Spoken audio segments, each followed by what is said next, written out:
All right, so our second class on Rome is today. How many classes are we doing on Rome? Four.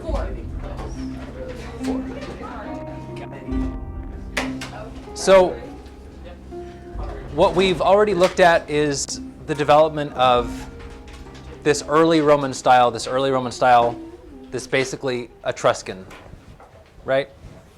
On your previous handout, there's that graph there that shows the dates that we're looking at. Kind of gives you an idea of where we are.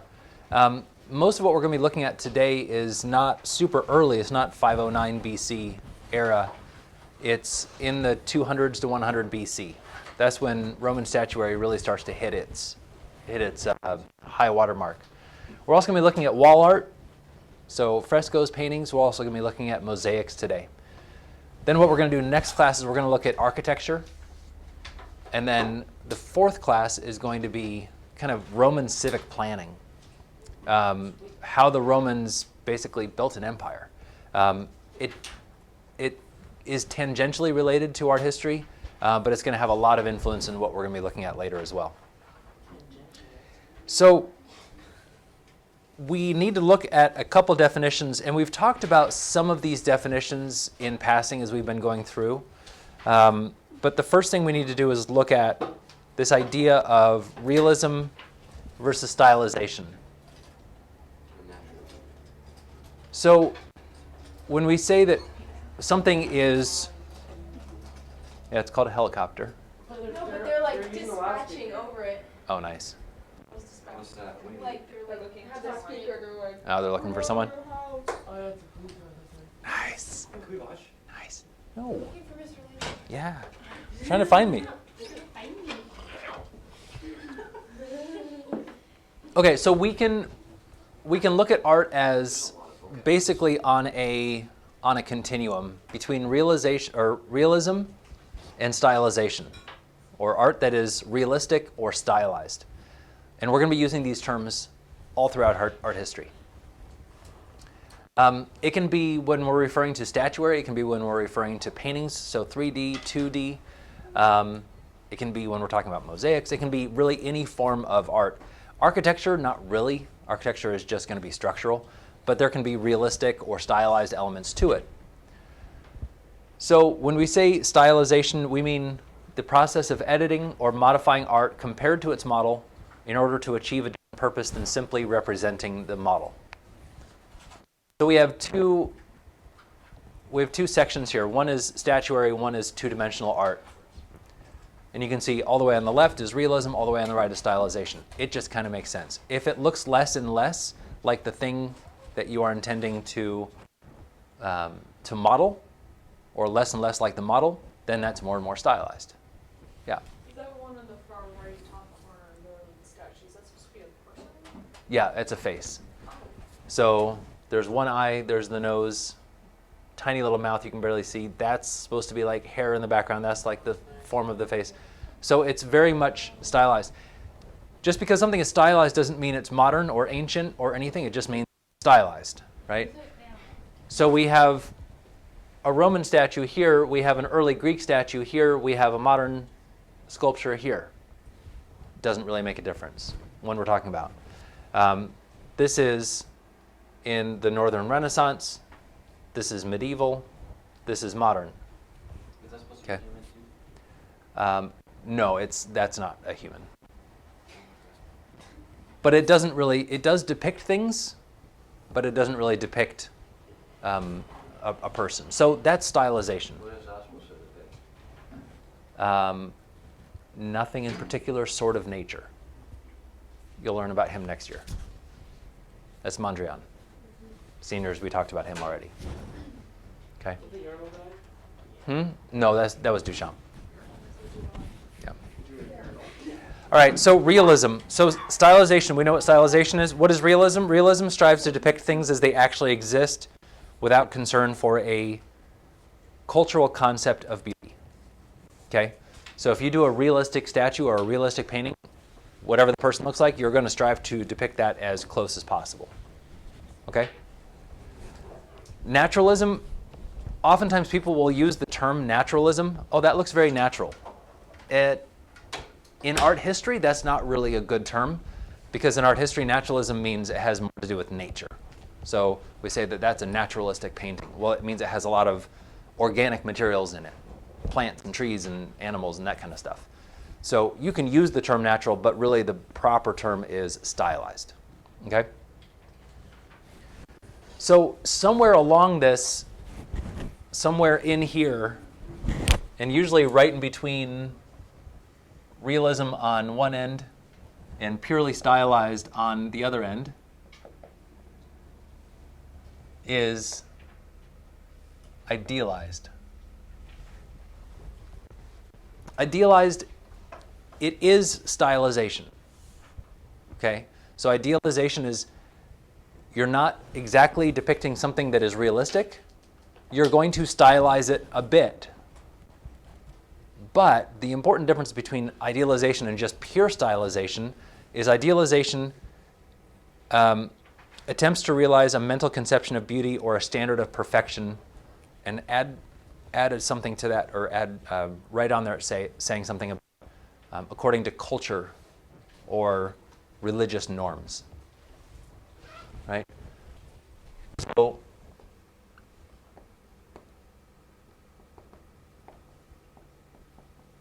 what it looks like, no compromise. The artist is going to depict exactly what the person looks like, or what the thing looks like, no compromise.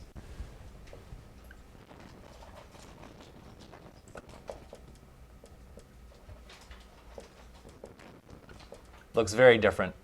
On the far end of the scale, it looks very different, but it still depicts something. Idealized, it is stylized,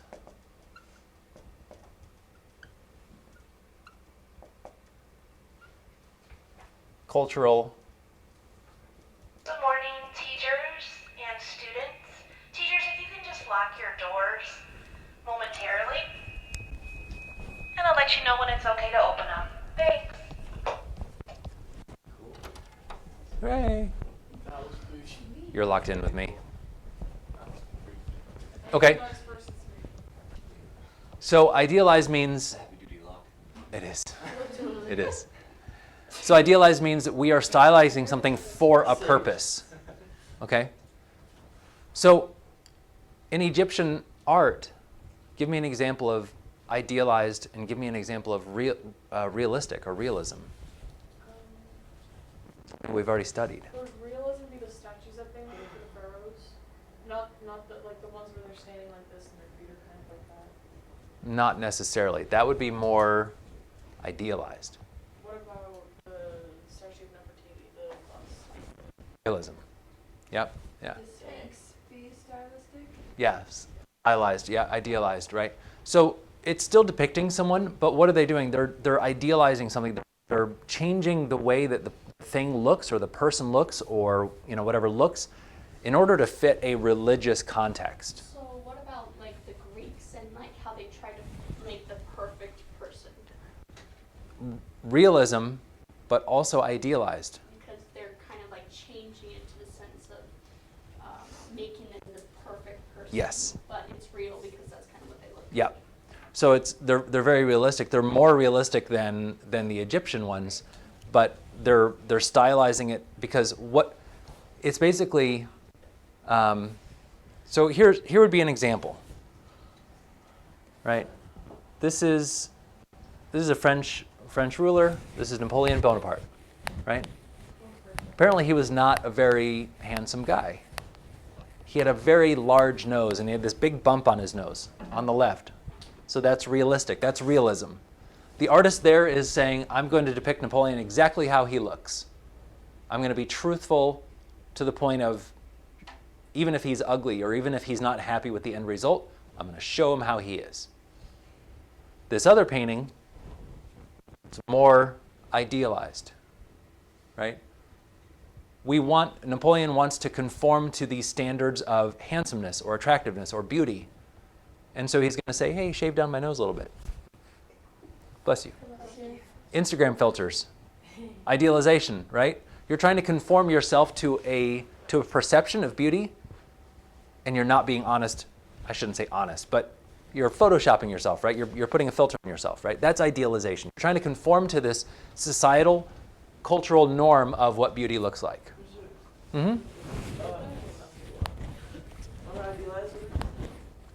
Stylized for a cultural or religious purpose. Okay?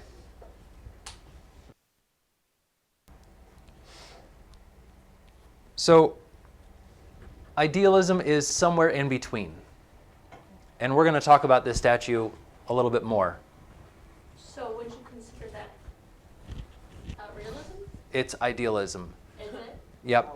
Because you're not going to have a baby hanging on to you. Right?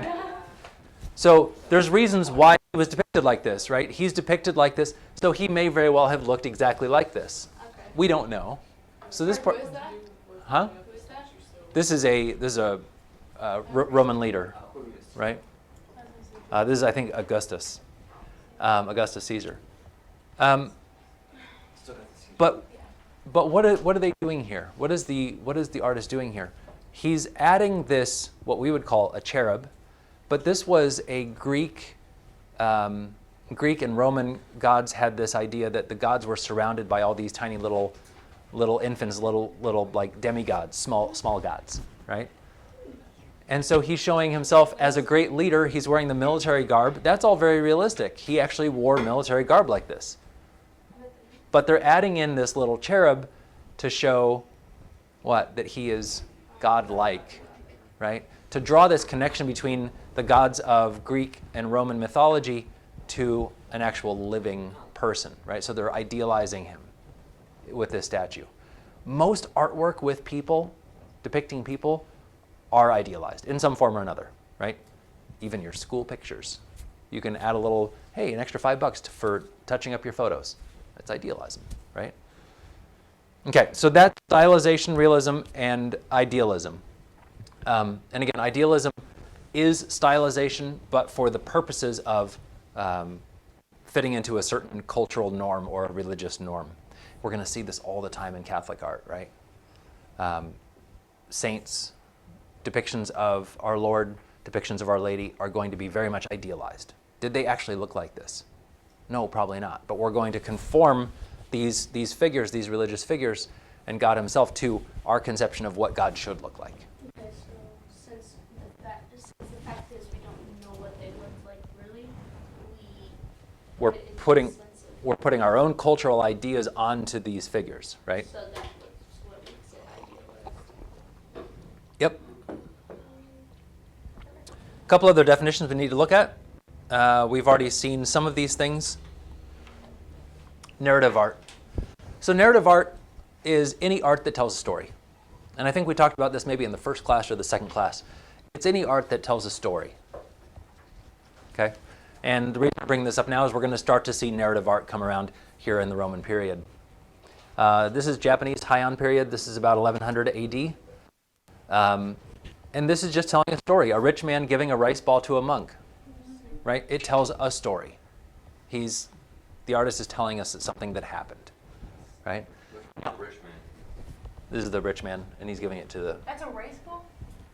Yeah, it's a big basket of rice, big barrel of rice. Holy cow. We should have Richmond in the big guy over there. That's just like. Yeah.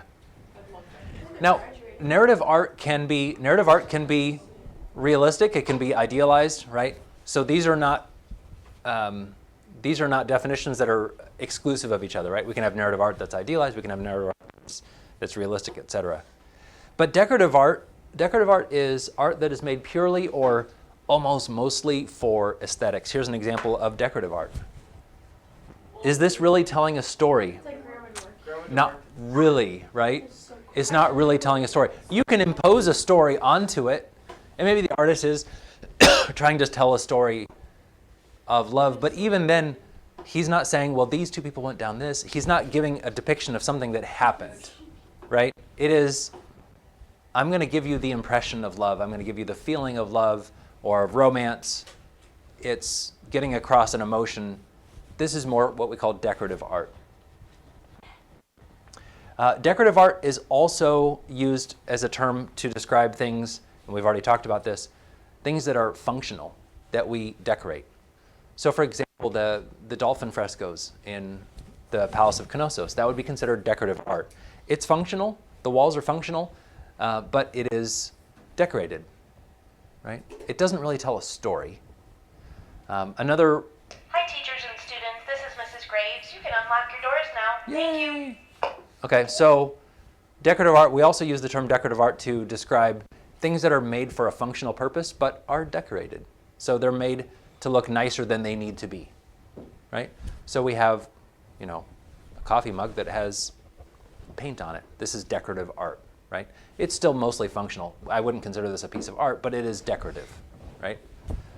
So same sort of thing here. Okay, so those are your definitions. So, Yeah? what about like we talked about the pottery and they would have like the lions on it and Uh-huh. the pottery stuff. What would that be? That'd be decorative. That'd be considered decorative art, yeah. Okay. Not Because it's narrative. still mostly functional. Yeah, well, yeah. So you can't. It would have a narrative scene on it, but it's Mostly decorative. mostly decorative, So yeah. you could use decorative art, or it's Because no. that would like burn. Yeah, Yeah, you can. you can. What are churches and temples So would considered? that burn in the oven? Architecture is definitely functional. It's a different thing. Wait, Okay. like them? Yeah. Furnace. Like, you can't use that for like a putting on the oven, can you? I mean, not the stove. You could, yeah. If it's already been fired at really high temperatures, yeah, you could put it over low temperatures again. No problem. Even like with hot water in it. Uh-huh. Yep. Yeah, it's been fired to like 1400 degrees, so it'll be fine. So As long as you don't go above. decorative art, you can use it as well I'll as put keep it as decorations. Mm-hmm. That house burned up my head. All right, so let's talk about Rome. Rome is starting to develop its own art. Like the Etruscans, the Romans gathered together a lot of Greek artistic and building practices, along with religion, right? So we have the Roman gods and goddesses, just like we have the Greek gods and goddesses, different names, but same story.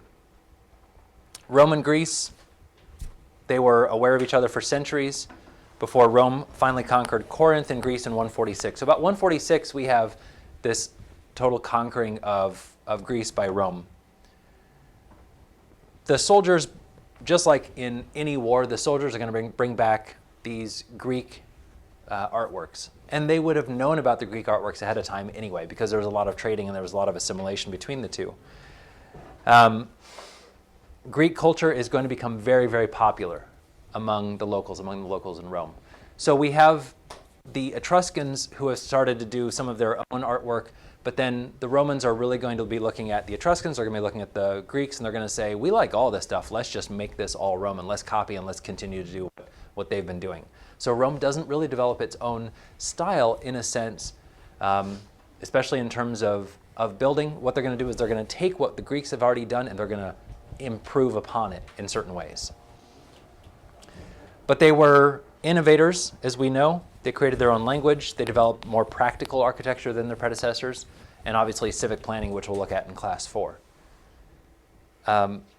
Artistically, they took what the Greeks did with the realism of the late classical period and the Hellenistic period. So the Greeks were very good about this realism, and they took it and then they added on to it and they made it their own. So let's look at sculpture. Let me look. We have two things that we're going to be looking at. We have official Roman sculpture and patrician Roman sculpture. The patricians are the elite class of Rome, right? So these are the people that are the senators or the wealthy landowners, and they're going to start to commission a lot of their own artwork as well. So the Roman state is going to do it, and the patricians. So we're going to see artwork that is for the state and also just for individual use. By around the 2nd century BC, so the mid-100s, right after the taking of Corinth, most of the artists working in Rome are actually Greek slaves. We don't know who the Roman sculptors were. We don't know who the Greek sculptors were. It was seen as a less than task to be carving these sculptures. So they would be taking these Greek sculptors, taking them as slaves, and then having them produce their own art. And as a result, we also have a lot of this Greek art that's being brought into Rome. Now, it's difficult, yeah. Sorry, so the slaves do all like the sculpting? Hmm. Quite a bit of it, especially early on. A little bit later on, then the Romans are going to start to develop their own people to do it. Which ones are talented to do that? Not sure. Maybe when they were capturing, they would, see the workshop or talk to them or whatever. Yeah. So we have a lot of Greek sculptures being brought in, and what's interesting is that the Romans didn't really want to change the aesthetics of what the Greeks were doing. They respected what the Greeks were doing in terms of their artwork and of their building, and they said, let's use it. We're gonna make this our own. But what they did do is they improved upon it in a couple ways. They added even more realism to it. So remember, the Greeks were very interested in realism. They were very interested in depicting the human form, but the idealized human form, right? The Romans are going to say, no, let's depict people as they actually are. So the Romans are going to move more back towards this way for a lot of the stuff that they do. So they're going to take that Greek idealized way of doing things, and they're going to kind of push it back towards realism. So the last bullet point there, the strengths of Roman sculpture are in portraiture, where they were less concerned with the ideal than the Greeks or the ancient Egyptians, and produced very characterful works and narrative relief scenes. What's a portrait? So this. Okay, so it's a work that depicts a person, not just the ideal human, but actual people. So this is a grave relief of, that auto-corrected, Publius Aedus and Aida. So this is a husband and a wife. They are patricians. They're very wealthy people, very wealthy landowners, and they have this grave marker, and they're depicting themselves. Not necessarily attractive people. It's not idealized. They wanted people to remember what they looked like and who they were. And that's very Roman. That's not Greek in the slightest. Okay? So it might be a Greek person, it might be a Greek slave carving this, but they're going to tell them, no, you depict us who we are, as we are. That's cool. It's a mole. The other thing they're going to be doing that the Greeks did not so much of is narrative. So we know what narrative sculpture is, or narrative art is. Narrative sculpture, or history sculpture. So the Romans are going to use sculpture, they're going to use art to talk about what they've done in the past, to bring up their greatness as an empire. The Greeks didn't do this. The Greeks were talking about mythology. It was gods and goddesses, and maybe there were some battles, and yes, there was some sculptures of the Ludovisi Gaul, but that's not really telling a story. They just wanted to show this dramatic thing, right? In the Hellenistic period, yeah, they're going to be looking at some of these battles, but hey, let's make a sculpture of bravery, of standing against the Greeks. They're not going to do a whole scene like this that tells a story. The Romans are going to develop this idea of doing this, just like what the Phoenicians had done before, just like what the Egyptians had done before. The Greeks didn't do this. The Romans are going to kind of pick this back up again and use it. And we see this in great effect in what's called the Trajan column, and we're going to look at that a little bit later in another class. It's this huge column, and it has a spiral motif, and you follow the story starting at the bottom and going all the way up to the top, going all the way up to the top of the column, and you can see the whole story of this war. And this was commissioned by the Emperor Trajan after he did this, after he went on these military campaigns. Okay, so this is narrative sculpture. This is telling a story. Right, for the glory of the emperor, for the glory of the republic. Okay? So those are the three types of sculpture that the Romans are going to really advance. So portraiture, so busts or reliefs. So just to make sure we have our terms right, that's a relief. Right, so that's carved into a background. That's a relief sculpture. A bust is a sculpture where it's like basically from the shoulders up and it's all the way around. There's nothing in the back of it. And then we have sarcophagi, which we'll look at again, and then history or monumental sculpture. Now let's look at a few statues that the Romans did, and techniques that the Romans are going to develop are going to influence how we see portraiture even still today. We've seen this one before. This is the orator. This is from early on. This is about from I want to say 350 or 300 BC. So this is an early sculpture. This is before the Romans conquered the Greeks. So this was done by an Etruscan artisan, and it was done in bronze. And we saw the lost wax technique, how this is done. Okay? And what, I don't know, someone tell me about this. What do you think about this? Is it good? Is it bad? What do you know about this person? Well, I mean, this is the orator. Like, I know that orators back then were just like people that would speak out and stuff. And he looks like he's speaking to a crowd. So. Mm-hmm. It's very plain. Simple. It's very plain. It's simple. Looks like he's trying to like, Persuade him. yeah, like inspire or persuade the people. Right? Where his eyes look a little weird, we think there may have been some inserts in there, that they weren't just this black beforehand. But this is life-size, but where's he looking? He's not looking towards us, right? There's this sense that he is, Bigger than that he's greater than us, right? He's this great orator. He's not looking at us. He's not having a conversation. He's speaking grandiosely, right? He's not speaking to us. He's not having a conversation with us. His hand looks massive. And when we look at, rulers are going to be very, very picky about how they are depicted. He has rain boots on. Yeah. They're going to be very picky about how they are depicted, right? If you're a ruler, you're going to want a very specific story to be told about you in this artwork. Okay, so let's look at a few portraits throughout history. And let's figure out what each one means, because we're going to be looking through all these. Okay, now our personal feelings aside, I have 3 portraits here from different parts of history. Well, it's not a portrait. So, well, it's a statue, portrait. Shut up. Okay, so we've talked about what this was intended to do, right? This was intended to show greater than, right? I'm not looking directly at you. I'm speaking above you.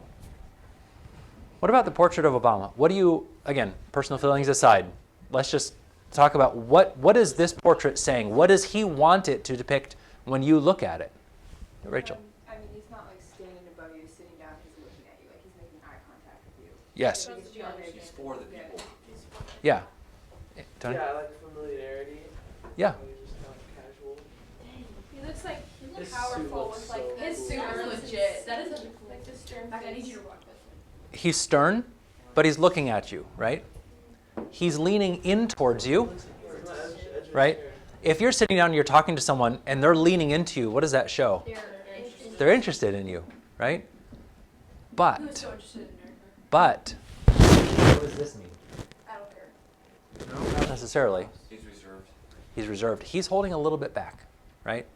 I'm leaning in, I'm interested. It's pretty easy, that much is behind it. I'm leaning in and I'm interested and I'm looking directly at you, but I'm still serious and there's still a barrier, right? I'm putting my arms in front of me.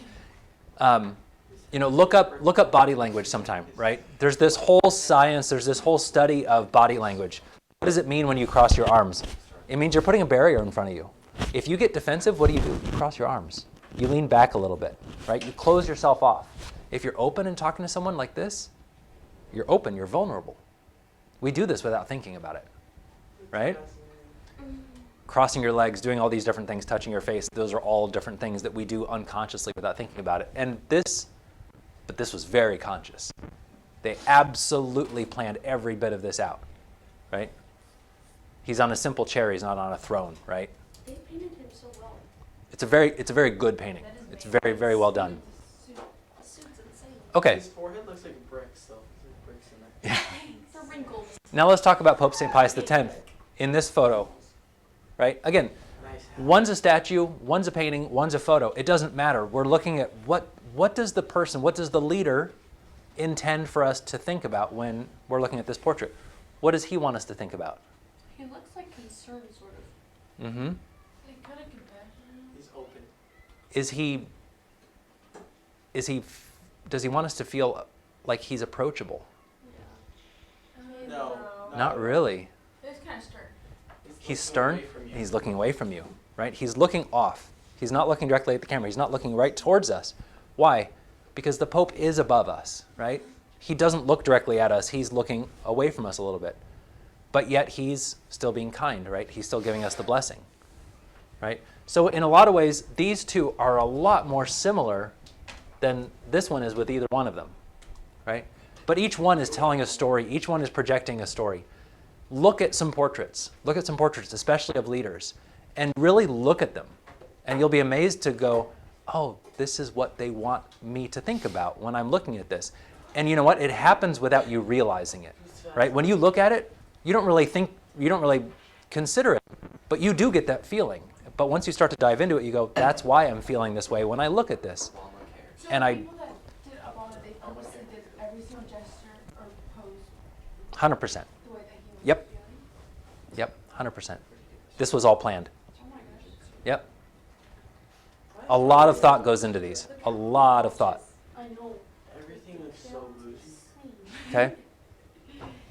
So this is a little bit of a tangent, but the techniques that the Romans start with their portraiture are going to be followed all throughout. Okay? As we move forward in history, as we move forward through Roman rulers, we're going to see less idealization. We're going to see more realism, right? Pompey the Great. This was during the period in Rome when the rulers were not meant to be seen as gods or meant to be seen as above us. They were meant to be seen as of the people. And so Pompey had himself sculpted as he looked. Not super handsome, right? I mean, he just wasn't. Compare this to later on, way at the end of the Roman Empire, and we see this Augustus of Prima Porta. We already saw this, right? Again, he's looking above us. He's looking away from us. He's got this cherub. He's showing that he is part God, right?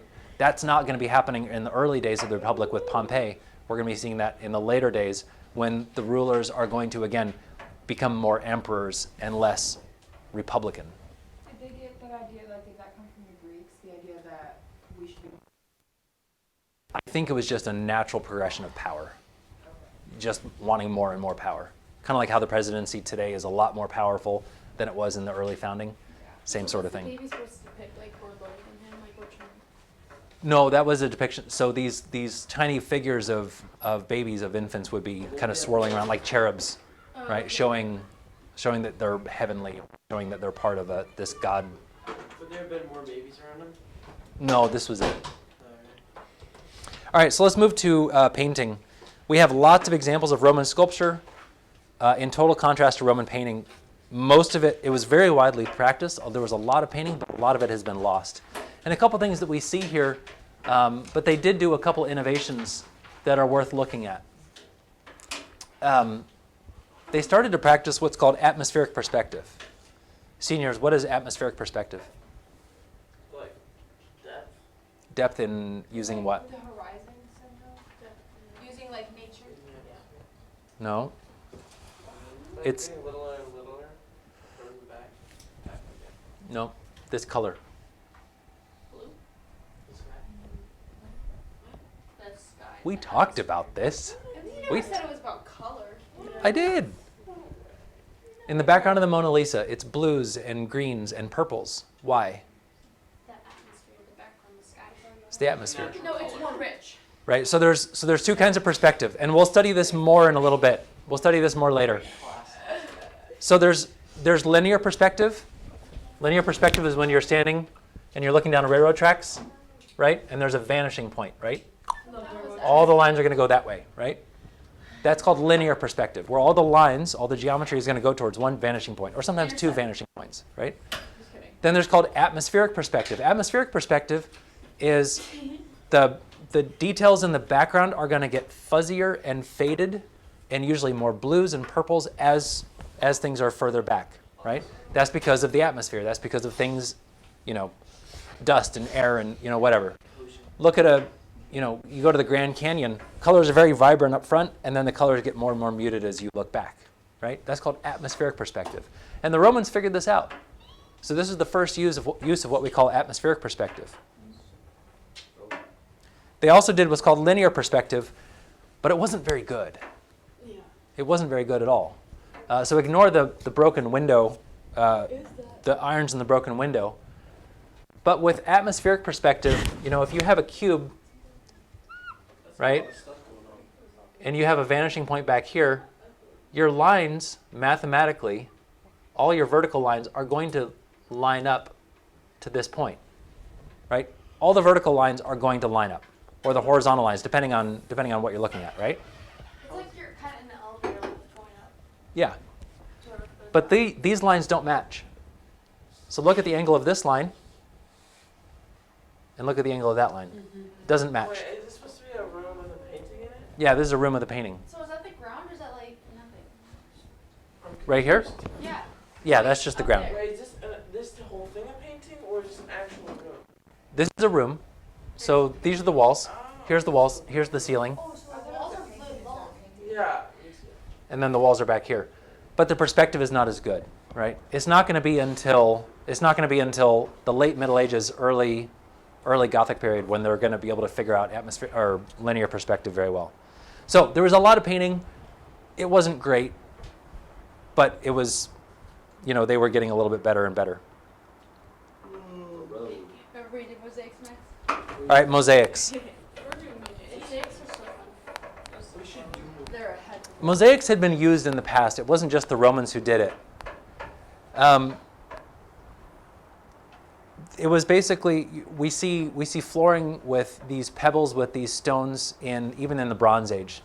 People pretty quickly figured out that if you have a dirt floor, it's not going to last as long as a floor where you have stones, where it's lined with stones. And then later on, they're going to start to use these stones that have a flat top, and they're going to start to, put them down, and that's going to make an even more stable floor.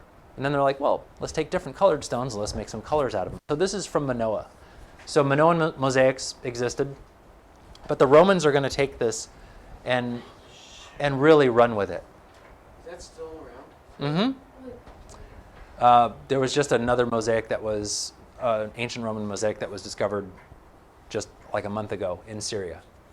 It's perfectly preserved. How big is that? So each of the stones are about a centimeter and a half, so pretty small. I'm sure What? How was it discovered in Syria? Like, was it underneath something? Or? Yeah. They were doing excavations, and they. So then Oh, how do you put the stones in the ground? I'll show you here at the end. Sorry, Miss Latham. Uh-huh. When they find this, do they use tractors or is everything done by hand? Once they find it, then they'll be careful and go in with some shovels and then brooms and then brushes. So by the end of the 4th century, colors are being used. We see mosaics all over the place. We've seen mosaics obviously in Italy, but as far away as England, as far away as Syria, even into Greece, and sometimes even as far away as India. We've seen examples of Roman mosaics. Wherever the Romans went, they put mosaics. But you said Roman or Greek? I don't remember which one is which. She's French. I think she was Greek. There's a snake on it. So earliest Roman depictions of a face, 115 AD, in mosaics, right? They were doing faces before this, obviously. But as time progresses, they go, well, we can use mosaics, or we can use the technology or the idea of mosaics to do wall art as well. And so this is a mosaic called the Alexander mosaic. And this is in a wall. And what they're doing is they're basically depicting this great battle of Alexander. And again, the Romans are borrowing these Greek stories. The Romans are borrowing these Greek myths. It might seem a little bit odd, but they're going to see Greek culture as basically theirs, that they have inherited. As we zoom in, you can see the detail of this mosaic. Is that why there's How is it a... Oh my gosh. So some of it has been lost, some of it has been damaged. But just to give you an idea, we've zoomed into just this area here. Sorry. okay. How did the stone stop, Tony? How did the stones just fall off? Like just chip away from Mhm. Is this outside or inside? I don't know. Those are all That might get a stones. little awkward. Mm-hmm. That's crazy. What's crazy? This is just from 2 years ago. This is just from 2 years ago, so I put this in when I was teaching this class 2 years ago. There's more examples of this. You search Roman mosaic, you're going to see. So outside of Verona, Italy, what could be this year's biggest discovery? An almost entirely intact Roman mosaic villa floor. So they're starting to build a sewage pipe or something in the outskirts of a town, and you're like, oh, there was a villa here. How about that? So what do they do? Move the sewer line? Or do they move the... Yeah. Yep. All right. So how do you make mosaics? You might want to put a couple little notes here, just to fill in the info. This is insane. Oops. Building this stuff.